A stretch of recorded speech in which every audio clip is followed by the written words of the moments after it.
সারা সপ্তাহ নামাজ পড়ে না। এই গ্রামে এক শ্রেণীর মানুষ আছে শুধুমাত্র জুমার দিন যায়। এখন হুজুর বলতে পারবে না, বললে আর মসজিদে আসতে পারবে না, রাস্তায় ফজরের সময় ধরবে। আমি বলে যাই শোনেন, সারা সপ্তাহ নামাজ নাই, শুধুমাত্র শুক্রবারে আসো কেন ভাই? এদিক তাকাও, কেন আসো তুমি শুক্রবারে? জুমার দিন কে আসতে বলেছে তোমার? হয়তো বা বলবে হুজুর জুমার নামাজ পড়ার হুকুম এটা তো আল্লাহর। হ্যাঁ আমিও জানি, আল্লাহ বলছেন ইয়া আইয়ুহাল্লাযীনা আমানু ইযা নুদিয়া লিস-সালাতি মিন ইয়াউমিল জুমআ ফাসআউ ইলা যিকরিল্লাহি ওয়া দারুল বাই'।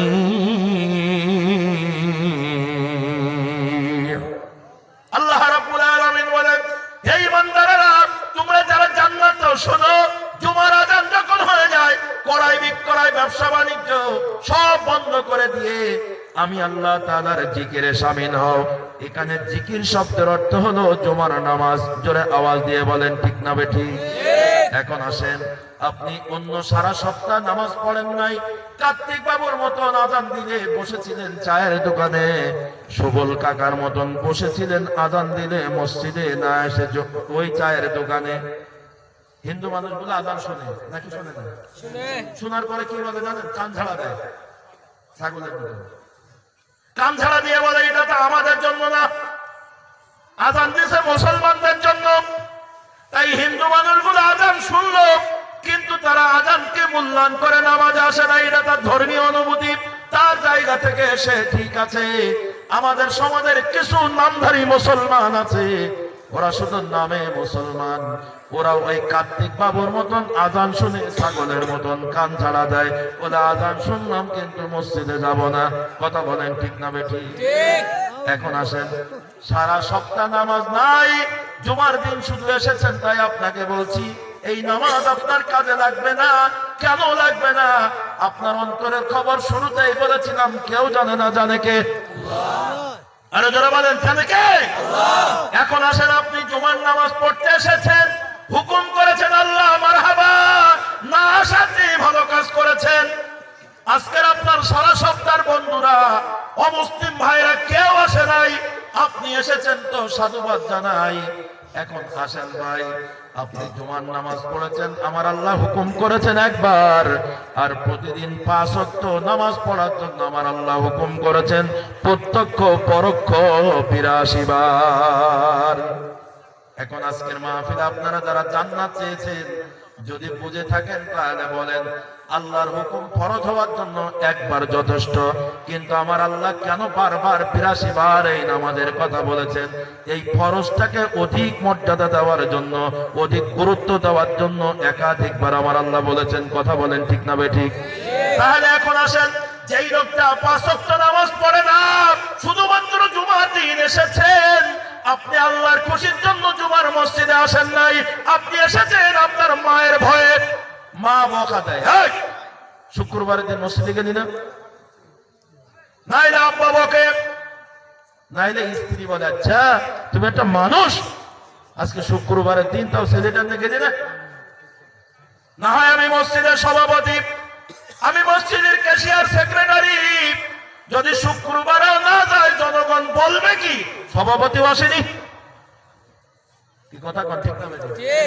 আপনাদের দেশে এরকম না থাকলেও আমাদের সোনার বাংলাদেশে আছে, নামাজ নাই, কালাম নাই, ক্ষমতা আছে যার, মসজিদের সভাপতি সেক্রেটারি দিতে হবে তার। শেখ সাদি রহমাতুল্লাহ আলাইহি 100 বছর আগে বলেছেন, বিড়াল রাজা কুকুর মন্ত্রী, ইঁদুর যদি হয় কিরানি, সেই জাতির 12 বাজবে, এটা আমরা সবাই জানি। আজকের মজলিসে যারা আছেন সদাই অবগতের জন্য জানাই, তাহলে জুমার নামাজ পড়বো, জোরে বলেন কার খুশির জন্য? আমার আল্লাহ তাই বলছেন, আল্লাহ তা'বুদু ইল্লা ইয়্যাহ, একমাত্র আমি আল্লাহর জন্য ইবাদত করব, অন্য কারোর জন্য নয়। মায়ের জন্য হবে না, বাবার জন্য হবে না, দুনিয়ার কারোর খুশির জন্য হবে না।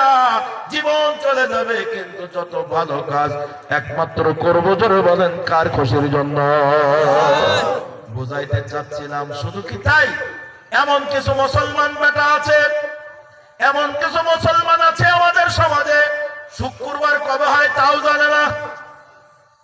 কথা কন না ঠিক? আজকে সুলতানপুর গ্রামে যত মুসলমান আছে যদি শুক্রবারের দিনও মসজিদে আসতো আপনাদের মসজিদটা 4 তলা বানাইলেও জায়গা হতো না। কিন্তু শুক্রবারের দিন দেখবেন জুমার নামাজ হচ্ছে মসজিদে, আপনার আমার সমাজে অসংখ্য মুসলমান নামধারী তারা ঘুরে ঘুরে বেড়ায়। শোনেন, আমার এই কথাগুলো আসলে খুব কষ্টদায়ক, এসব কথাগুলো খুব বেশি ভালো লাগছে না আপনাদের, বুঝতেছি।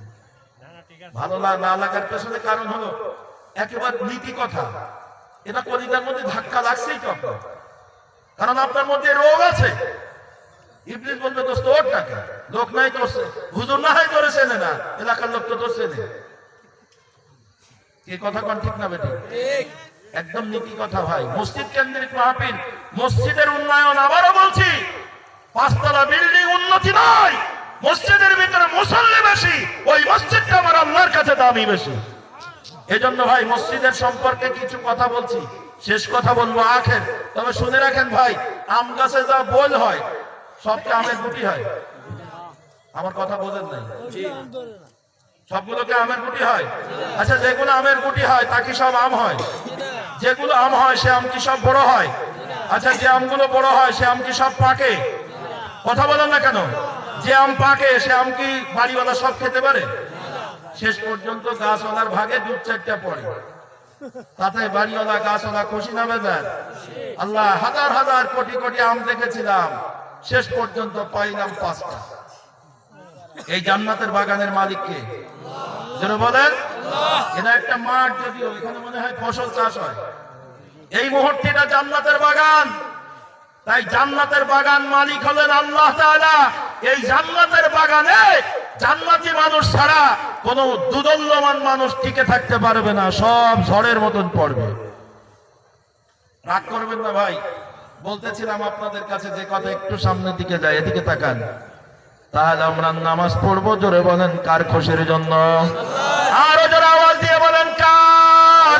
আজকের মজলিসে যারা আছেন, আর আমি ইবাদতের ব্যাপারে কথা বলবো না, কথা অত্যন্ত তিক্ত হয়ে গেছে আপনাদের কাছে। এখন আমরা চলে যাই ভাই আপনার কাছে, আমার কাছে একটা প্রশ্ন, এখন আল্লাহর কাছে একটু জিজ্ঞাসা করব, কারণ এই পৃথিবীতে আমরা আমাদের ইচ্ছায় এসেছি নাকি আমাদেরকে কেউ পাঠিয়েছে? জোরে বলেন। আরে ভাই ইমানটা তাজা করেন, জোরে বলেন, আমরা নিজের ইচ্ছায় এসেছি নাকি আমাদেরকে কেউ পাঠাইছে? আমাদের যে পাঠাইছে সে কে? আরো জোরে বলেন। আমরা কেউ